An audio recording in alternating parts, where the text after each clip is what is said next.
नमस्कार दोस्तों, मैं हूं ज्योतिष आचार्य रानी नारंग। आप सबका हार्दिक स्वागत है मेरे YouTube चैनल एस्ट्रो रानी नारंग पे। दोस्तों, आज मैं आपको अक्षय तृतीया के बारे में बताऊंगी कि अक्षय तृतीया कब है, इस दिन हमें क्या करना चाहिए और क्या नहीं करना चाहिए। तो मैं अपना वीडियो शुरू करने से पहले आप सबको हमेशा की तरह निवेदन करती हूँ कि आप मेरे YouTube चैनल को लाइक कीजिए, सब्सक्राइब कीजिए और इस जानकारी को दोस्तों के साथ शेयर कीजिए। दोस्तों, अक्षय तृतीया हर साल वैशाख मास के अंदर शुक्ल पक्ष की तृतीया तिथि को मनाया जाने वाला पर्व है। इस साल 2024 के अंदर 10 मई शुक्रवार के दिन अक्षय तृतीया पड़ रही है।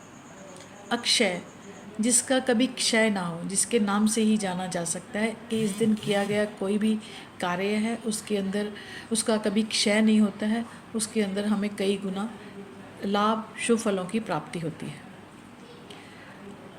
इस दिन अगर मैं ज्योतिषीय दृष्टि की बात करूं तो इस दिन सूर्य और चंद्रमा दोनों अपनी अपनी उच्च राशि के अंदर होते हैं। ऐसा साल के अंदर एक ही बार होता है।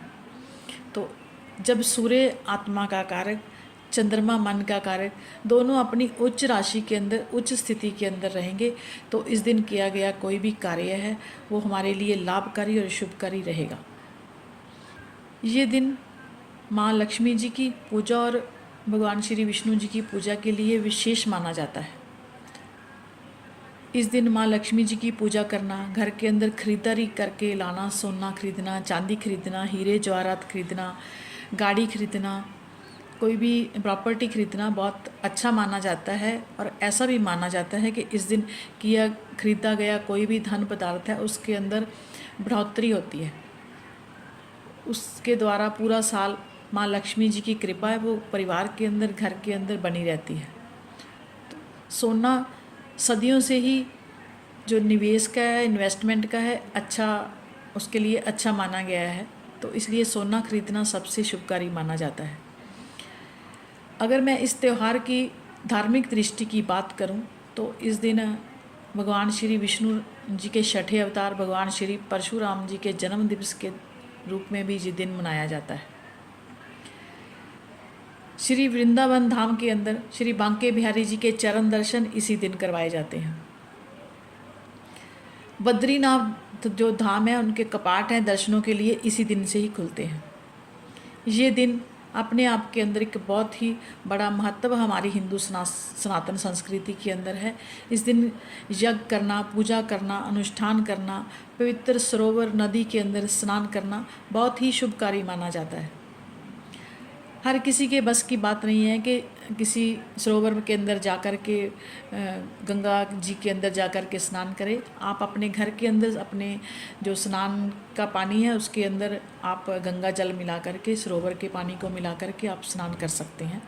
ऐसा करना बहुत ही उत्तम माना जाएगा और हमारे स्वास्थ्य लाभ के लिए भी बहुत अच्छा माना जाता है। 10 मई को तृतीया तिथि की शुरुआत सुबह 4:17 से हो जाएगी और 11 मई को सुबह 2:50 तक ये तृतीया तिथि रहेगी।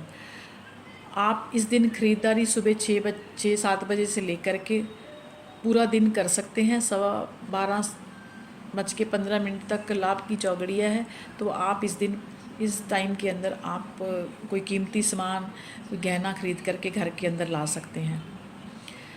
इस दिन आपको अपने घर के अंदर एक कलश जैसा छोटा सा बर्तन खरीद करके घर के अंदर लाना चाहिए। वो बर्तन चांदी का हो, पीतल का हो, तांबे का हो, किसी भी धातु का हो सकता है। उसके अंदर आप थोड़े से चावल भर करके साथ में मौली लपेट करके उसके अंदर एक चांदी का सिक्का रखना चाहिए जिसके ऊपर माँ लक्ष्मी जी की, भगवान श्री गणेश जी की प्रतिमा हो।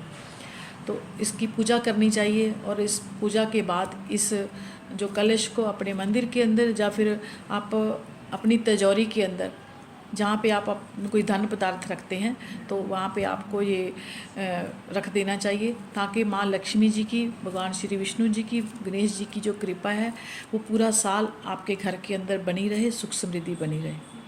तो इस प्रकार आपको ये अक्षय तृतीया का त्यौहार मनाना चाहिए। इस दिन हमें किसी ज़रूरतमंद को कुछ दान की वस्तुएं दे करके, खाना दे करके, कपड़ा दे करके, जूते चप्पल कुछ भी आप दे करके आप इस अक्षय तृतीया का त्यौहार मना सकते हैं, क्योंकि इस दिन किया गया कोई भी दान धर्म, कोई भी शुभ जो फल है उनकी प्राप्ति होती है, वो उसका कई गुना हमें ज़्यादा फल मिलता है। उस किए गए दान धर्म का कभी क्षय नहीं होता है, उसका हमें ज़्यादा फल मिलता है। तो इसलिए हमें जो इस दिन पूजा करना, यज्ञ करना, अनुष्ठान करना, किसी ज़रूरतमंद को दान के अंदर कुछ वस्तुएं देना, खाना देना, इस प्रकार से ये कर्म हमें करने चाहिए।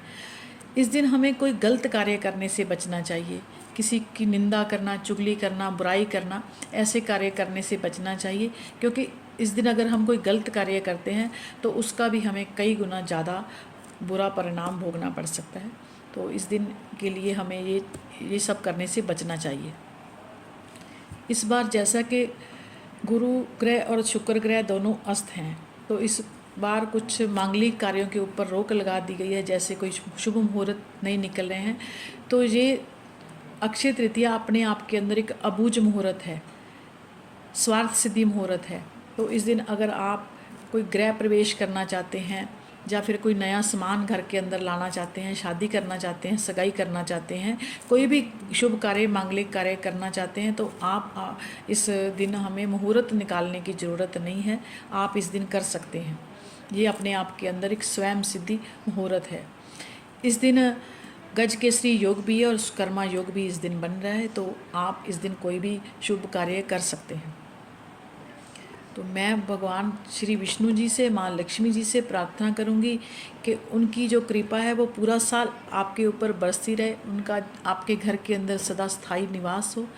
इन्हीं मंगल कामनाओं के साथ मैं आपको अक्षय तृतीया की बहुत बहुत शुभकामनाएं देती हूँ और अपनी वाणी को यहीं पे विराम देती हूँ। नमस्कार, धन्यवाद।